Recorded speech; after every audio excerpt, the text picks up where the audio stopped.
John Nichols is on the line with us. The Washington correspondent for The Nation magazine, thenation.com, is where he writes. And, John, I understand you are live in Iowa.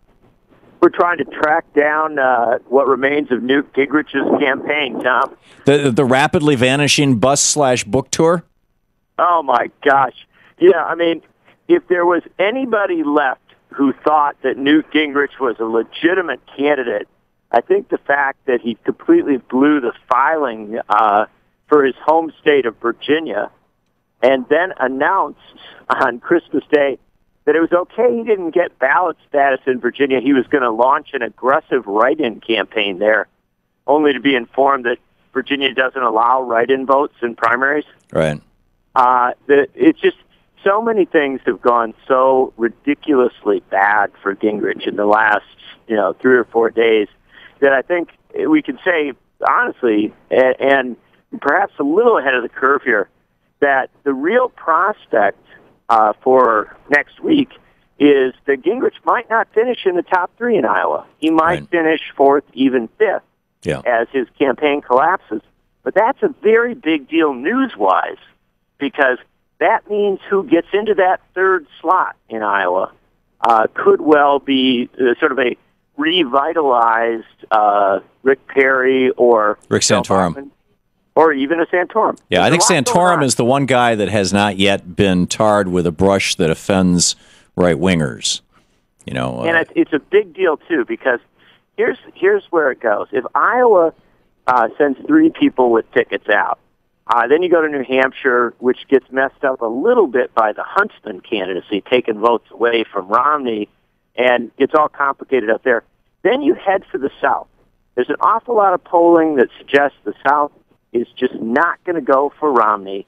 And if Iowa has produced a candidate who is, say a Santorum, who's got a little bit of, I know it sounds bizarre to say, but a little bit of freshness to him, you could well see a genuine reshaping of this race. And that's why this next week in Iowa, very big deal. A lot of stuff happening, and not just in the narrow horse race stuff. Santorum may re-grease the race, as they say.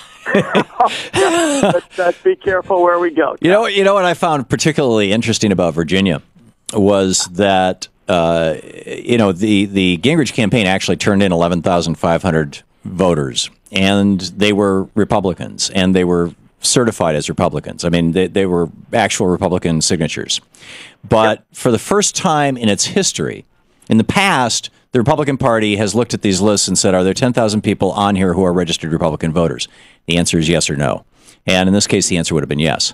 However, now they're using the standards that are going to be used during the national election. This is part of the Republican effort to keep people from voting. And so this time, for the first time in the history of a primary campaign in the state of Virginia, they applied the general election standards, which meant that your address had to be that you signed the ballot petition with had to be identical to the address where you're registered to vote. And I don't know if they're using the little trick that Republicans often use of, it says AVE and your street is actually Avenue. I don't know if it's that. I'm guessing it's more just people have moved, Well, there's a lot of stuff going on there, too. They're also using a congressional district rule that means you have to get 400 signatures out of each of the 11 congressional districts in the state. Right. What it is it's jumping through hoops. And then this ban on write-in votes, which is, again, a very anti-democratic move. Here's the bottom line on Virginia. Newt Gingrich is one of the first victims of Republican suppression. Voter suppression, exactly. That's my point. And it's more than that, though. He's not alone. So to Santorum, Perry, and Bachman and Huntsman didn't make the ballot either. Yeah, and I'm surprised. I have not seen. Go ahead. I'm just astounded that this.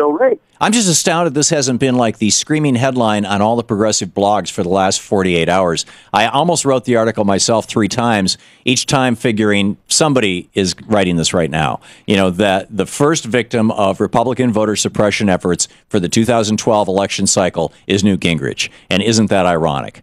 And John, I hope you put the thing up on The Nation today. Oh, we will. And there's one other thing too that's going on that's very significant. the Occupy Wall Street movement, which is very, very strong in Iowa, has last week launched a campaign to get people to vote uncommitted in the caucuses. Today we find out that the Republicans have announced they're not going to count uncommitted votes at the caucuses. Right. Changing their own rules, which has existed back to the 1970s. And uncommitted has often done very well. Uncommitted beat Bob Dole in 1980. Uncommitted beat Alexander Haig in 1988. And so the bottom line is that they are rewriting the rules in Iowa to make sure they're not embarrassed by an Occupy presence at their caucuses. That's very interesting. Now, the Occupy presence at their caucus is a is the genuine Occupy movement, or is simply an insurgent movement within the Republican Party? Do you have to be? My recollection is in the Iowa caucuses, you don't actually have to be registered with the party to show up. But when you come to the door, if you sign a paper saying I'm a Republican tonight, you get to caucus. Right. Okay. And so independents, others can come. And the Occupy movement, along with a number of other movements, have sought to encourage people to go to the Democratic and Republican caucuses and vote uncommitted as a signal that they really want a better discussion about the economy and a host of the issues that you talk about on this show.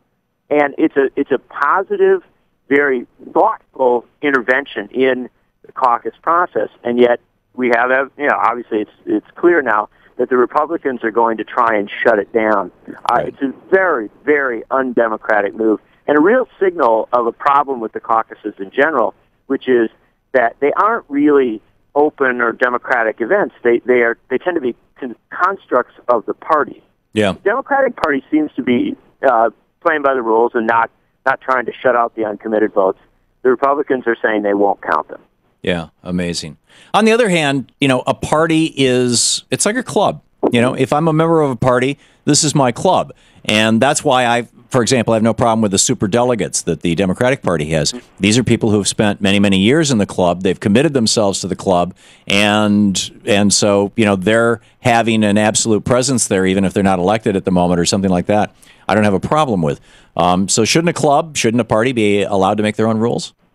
Well, let's put it this way. First off, I tend to disagree with you, Tom. I tend to be an old school progressive. I believe that party primaries, caucuses should be open because they nominate the contenders for the November race. So I'm not as into the club thing as some folks may be.